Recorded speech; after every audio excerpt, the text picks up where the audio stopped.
When you were a kid, have you ever wondered who the strongest fighter in the world was? I know I have, and I still do to this very day. In this world that we live in, where fighting is universal and is a part of our DNA, it is perfectly normal to imagine a complete fighter whom we can label as the strongest. But due to the Ultimate Fighting Championships, also known as the UFC, we no longer have to imagine, but instead witness the crowning of the world's strongest fighters. You may be familiar with some form of martial art, but I am here today to not talk about just one specific type of martial art. I am, however, here to explain to you how the UFC played a critical role in mixed martial arts. Also, I am here to tell you how the UFC has made mixed martial arts the world's fastest growing sport. It all started in 1993 when Art Davie, many consider him as the founder of the UFC, created a no-holds-barred tournament which consisted of several different masters of different disciplines, all fighting it out to find out who the strongest fighter is. There were no weight classes, rounds, or a time limit. And aside from eye gouging and biting, there were no rules. The champion for the very first UFC event was a Brazilian Jiu-Jitsu practitioner named Royce Gracie. He proved that size does not always determine the outcome of a fight, and that technique can overcome size disadvantages. Though the UFC stuck to their no-holds-barred logo, it came with many disadvantages. Senator John McCain called it human cockfighting, and he also had 36 states ban no-holds-barred fighting. Thus, the UFC was forced to add weight classes, timed rounds, and stricter rules such as banning groin strikes, headbutts, strikes to the back of the neck, and single joint locks. In January 2001, Art Davie, standing on the verge of bankruptcy, was forced to sell the UFC to the Fertitta brothers, who are better known as the owners of all the station casinos in Las Vegas. The Fertitta brothers created Zuffa, which now stands as the parent company of the UFC.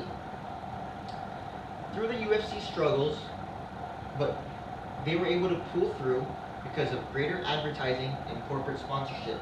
And because of this, they were able to host venues at the MGM Grand Arena and the Trump Taj Mahal. Many consider the turning point and the most critical event of UFC history as UFC 40.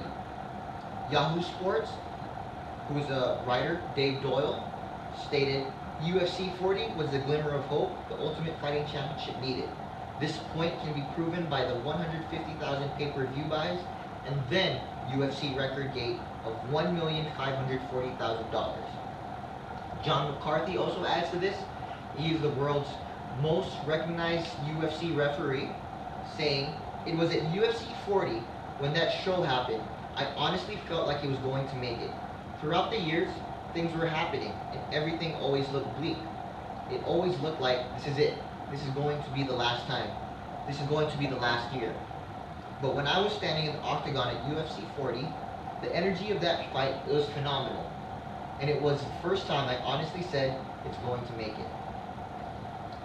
In 2005, due to continued mainstream exposure, the Ultimate Fighting Championships decided to create The Ultimate Fighter, which is a reality television series which features up-and-coming fighters in competition for a six-figure UFC contract. Joel Stein from CNN wrote about The Ultimate Fighter. It drew more viewers than any HBO boxing match, and twice as many as a NASCAR race televised at the same time. Needless to say, it was an instant hit. Through increased visibility, the pay-per-view buy rates of the UFC skyrocketed. The UFC became the pay-per-view industry's all-time high for a single year, generating over $222,766,000 in revenue just in 2006. Lastly, I have talked to you about the history, the struggles, and continued growing success of the UFC. We can now understand where the UFC stands in the present because of this.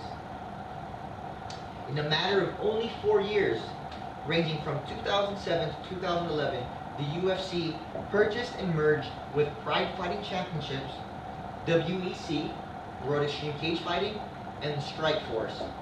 Because of this move, the UFC was able to acquire lighter weight classes and also acquire top-ranked fighters. They established themselves as the world's premier organization.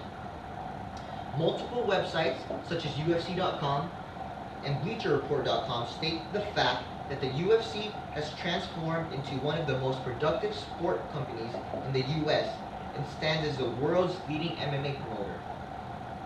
Globally, UFC broadcasts in over 149 countries and 20 different languages. In 2012, the UFC struck gold with Fox Network when they signed a 7-year deal making $100 million per year. The UFC are now allowed to show their fights on public television for free.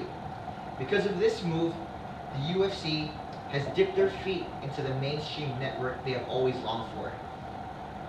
So, in this speech, I have shown you the history, struggles, and surging popularity of the Ultimate Fighting Championships and how it put the sport of mixed martial arts on the map. Whether you are a mixed martial artist or a practitioner of one discipline, no one can deny the importance of the Ultimate Fighting Championship in mixed martial arts. Whether you're a kid or a kid at heart like me, the Ultimate Fighting Championship has made it possible for us to witness the crowning of the world's strongest fighters.